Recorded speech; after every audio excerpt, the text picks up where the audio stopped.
Shalom, salam jumpa saudara. Renungan hari ini berjudul Kasih dan Murka Allah, dua sisi yang kudus. Kasih Allah adalah anugerah yang tidak dapat diukur, tetapi kekayaan kasih-Nya tidak dapat dipahami sepenuhnya tanpa memahami murkanya. Kasih dan murka Allah bukanlah dua hal yang saling bertentangan, melainkan dua sisi dan dari sifatnya yang kudus. Seperti yang pernah dikatakan oleh Charles Spurgeon, bahwa kekudusan Allah adalah pusat dari semua atributnya. Dari kekudusannya lah mengalir murka terhadap manusia dan kasih yang mendalam bagi umat manusia. Murka Allah adalah respons kudus terhadap dosa. Ketika Yesus membersihkan bait Allah dari pedagang yang memperdagangkan kesucian tempat ibadah, kita melihat murkanya yang benar. Ini terdapat di Matius pasal 21 ayat 12 dan 13.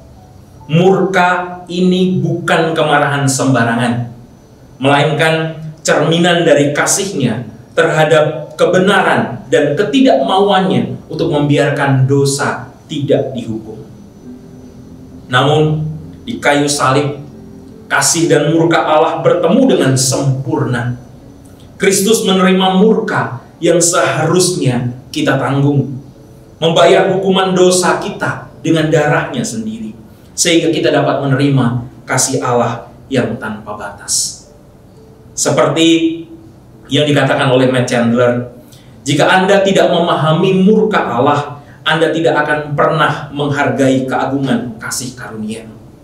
Setiap dosa yang kita lakukan adalah pemberontakan terhadap Allah yang kudus. Tanpa Kristus, kita terhilang di bawah murkanya. Yohanes 3 ayat 36.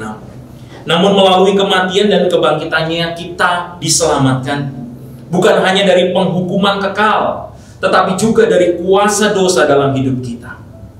Injil adalah undangan bagi semua orang untuk datang kepada Allah, meninggalkan dosa dan hidup dalam kasih karunia-Nya. Dalam hidup kita sehari-hari, saudara, pemahaman tentang kasih dan murka Allah harus mempengaruhi cara hidup kita. Di rumah, murka Allah terhadap dosa mengingatkan kita untuk menunjukkan kasih dan pengampunan kepada pasangan, kepada anak-anak kita, dan anggota keluarga kita, sebagaimana kita telah diampuni di dalam Kristus. Di gereja, kita dipanggil untuk memperingatkan saudara-saudara kita tentang dosa, sambil menunjukkan kasih yang menuntun mereka ke dalam pertobatan. Di tempat kerja kita atau di lingkungan, pemahaman ini kiranya mendorong kita untuk hidup sebagai saksi yang mencerminkan kebenaran Allah, menjaga integritas dan melayani orang lain dengan kasih yang penuh belas kasihan. Saudara-saudaraku, hanya dengan memahami murka Allah, kita dapat menghargai kasih-Nya.